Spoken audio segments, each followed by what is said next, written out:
Good morning, good evening, good afternoon from wherever you're tuning in from. It's the Farm Girl KE back again with a new video helping you turn your farming businesses into success. So I asked you guys what you'd like to know about spring onions, and the questions that popped up were market availability, how to grow the onions, and the best environment to do so. So I'm going to be answering the questions in terms of how to grow them, the best environment, and also the market availability. So when you're growing your seedlings or when you're growing your spring onions, you can grow them from cuttings or even from seeds. Seedbed preparation requires a bucket of manure and 20 grams phosphate fertilizer, which is going to fit for a 1 meter square piece of land. The soil pH is 6.3 to 6.8. The amount of seed that you require for an acre piece of land is 1 kilogram to 1.5 kilograms. Using cuttings, you need approximately 2 sacks of the cuttings so that they can be enough for the whole acre piece of land.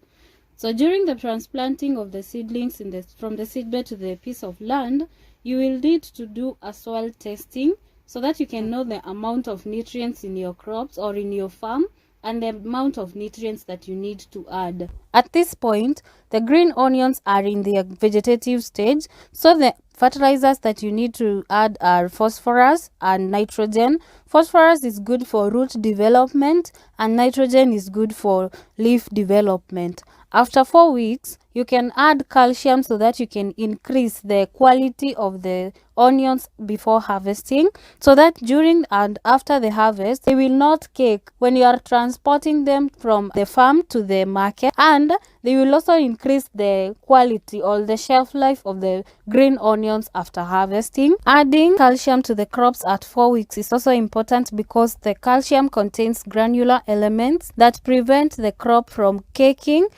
during storage. So the spacing during the transplanting period should be 8 to 10 centimeters between the seedlings and 15 centimeters between the rows. Like any other crop, green onions also require to thrive in a moisturized environment, and the best irrigation method is the drip irrigation. However, you can also use the overhead irrigation system. Although it is vulnerable to fungal infections because of the cold, you can avoid by spraying biological fungicides regularly every week so that you can ensure they are active all the time, because prevention is always better than cure. If it is not raining, water the green onions every day. If it is cloudy, water them twice a week. The main pests that affect spring onions are thrips, aphids, and mealybugs, but you can avoid by weekly weeding because you will be providing the spring onions with sufficient nutrients, light, and space, and it will also keep them off from competing with the spring onions for nutrients. Weeds are very good hosts for the pests, so if you weed your crops properly, you're going to eliminate the pests naturally. Alternatively, you can use organic pesticides like neem oil during the first 6 weeks so that you can minimize and eliminate pests in your green onions. The best environment to grow spring onions is in the hot and warm environment, which is of 15 to 30 degrees Celsius. The principles apply when you're regrowing the green onions from cuttings and from seeds.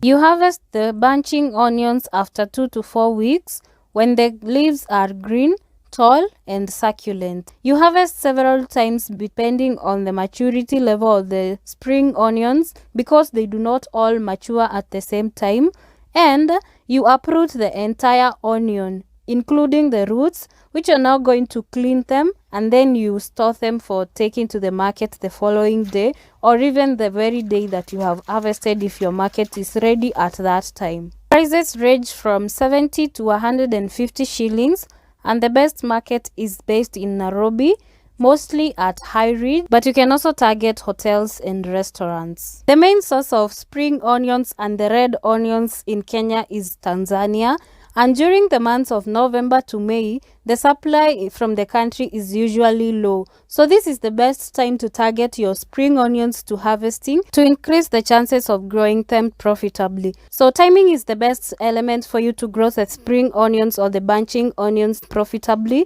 such that if you want to be harvesting your spring onions in November, you should plant them in August. If you want to harvest them in December, you should plant them in September, on and on until May. The best thing with onions generally is that they are cooked with every meal.